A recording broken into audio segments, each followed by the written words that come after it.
বিজন লালি বিজিত লাইরে, আর সেটা আমি প্রমাণ করে দেব। সেটা। আর তারপর তোমাকে এমন পানিশমেন্ট দেব তুমি কল্পনাও করতে পারছো না।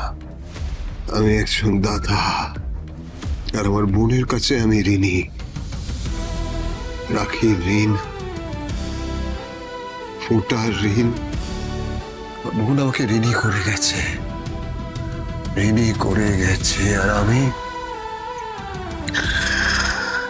আমি তোমাকে ছাড়বো না,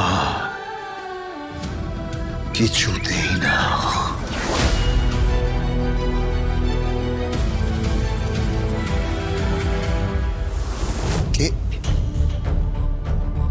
কি রে, কি বললো?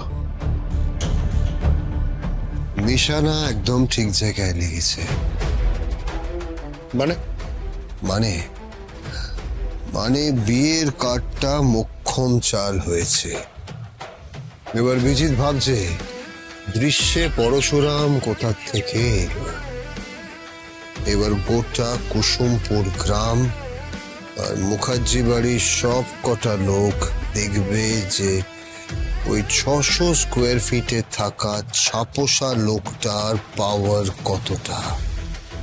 এই কমন ম্যান, মানে এই কমন পিপলরা যখন ঘুরে দাঁড়ায় তখন তারা এক্স্যাক্টলি কি করতে পারে।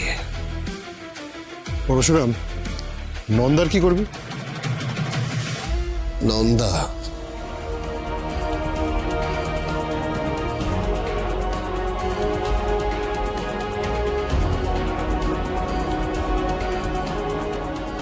মায়া, বস, শুট করে দাও।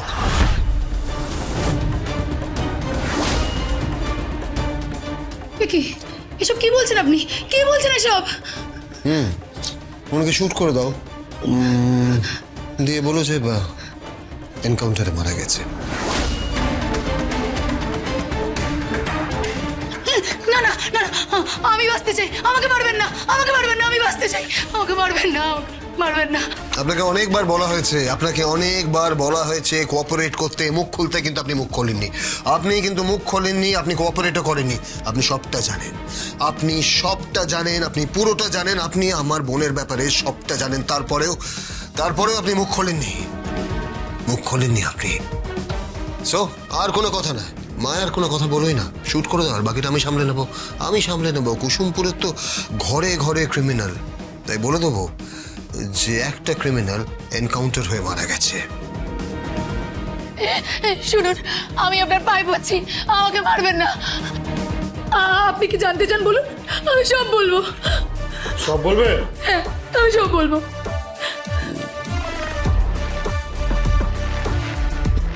ঠিক আছে, বলুন কি হয়েছিল।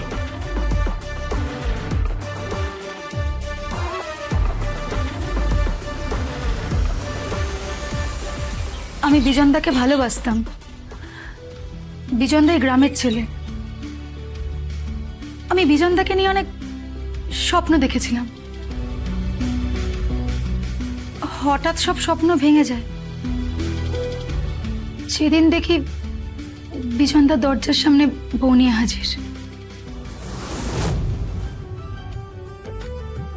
আরে তোমরা সবাই হা করে কি দেখছো? বাড়িতে নতুন বউ এসছে, শাক বাজাও, উলু দাও। আরে বরণ ডালা আনো, যাও। আরে কই, বিজিত বউ এনেছে নাকি? বাবা কি মিষ্টি বউ! আরে বরণ ডালা নিয়ে আয়।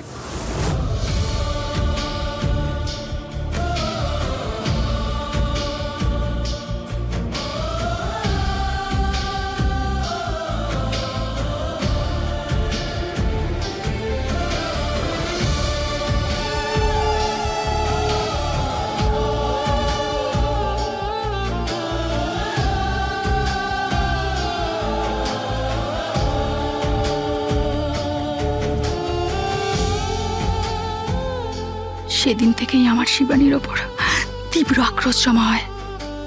ও আমার বিজনকে আমার থেকে কেড়ে নিয়েছে। তারপর কি হলো? আমি জিজ্ঞেস করছি তারপর কি হলো বলুন, বলুন নন্দা দেবী।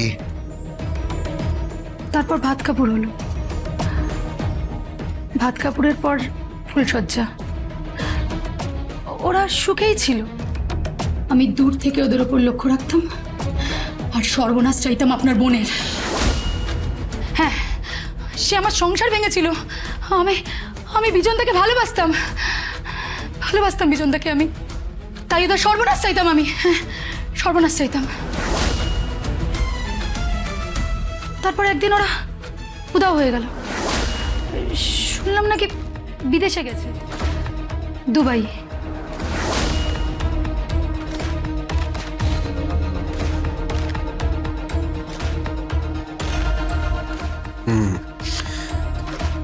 ওরা দুবাই গেছিল 20 তারিখ থেকে 6 দিনের জন্য। ওরা দুবাই গেছিল, এখানে স্ট্যাম্পও দেওয়া আছে।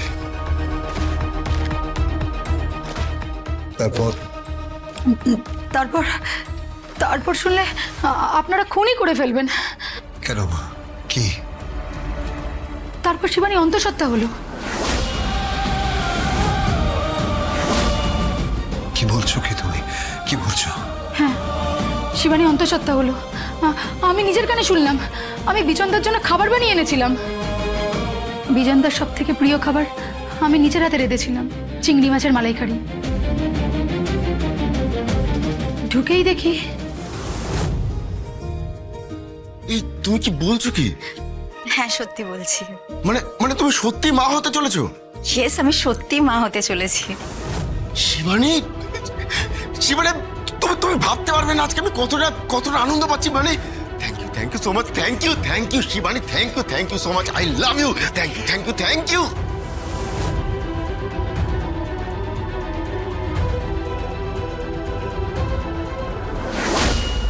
তারপর তাহলে সমস্যাটা কোথায় ছিল? সমস্যা ছিল, হঠাৎ করে ওদের বাড়িতে একদিন চিৎকার চেঁচেমেচি শুনি। চিৎকার চেঁচামেচি? হ্যাঁ, হঠাৎ করে খুব ঝামেলা ঝঞ্ঝাটের আওয়াজ। তুমি আমাকে ঠকাচ্ছ। You R a criminal. তুমি এসব কি করছো বিজন? এসব কি করছো তুমি? তুমি এসব ক্রাইমের সাথে জড়িত? বলো বিজন, তুমি এসব ক্রাইমের সাথে জড়িত? না না না, আমি এই বিজনকে চিনতাম না। এই বিজনকে চিনতাম না। আমি তোমাকে কখনো ক্ষমা করতে পারবো না, কখনো ক্ষমা করতে পারবো না আমি তোমাকে। You R a criminal. ও আচ্ছা, আমি এবার বুঝতে পারছি তাহলে কেন ওই 6 দিনের জন্য তুমি আমাকে দুবাইতে নিয়ে গেছিলে। তার মানে ওই 6 দিন তুমি ওই সব কাজ করেছো। তুমি তার মানে আবুধাবিতে ওই র্যাকেটের সাথে জড়িত। ছি, আমি ভাবতেও পারছি না। বিজন, আমি ভাবতেও পারছি না। আমি তোমাকে কোনোদিনও ক্ষমা করবো না, কোনোদিনও নয়। ঠকাচ্ছ তুমি আমাকে। আমি এক্ষুনি পুলিশের কাছে যাবো, এক্ষুনি পুলিশের কাছে যাবো। না শিবানী, যাবে না শিবানী। আমি যাবো। শিবানী, আমার কথাটা শোনো। বিজন, আমাকে ছাড়ো, আমি যাবো। শিবানী, আমার কথা, তুমি যাবে না, যেতে না করেছি মানে যাবে না, তুমি যাবে না। বিজন!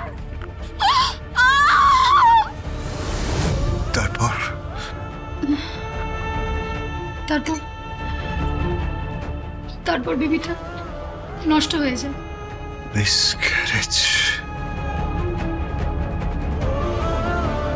শিবানী ওকে আর ক্ষমা করতে পারেনি।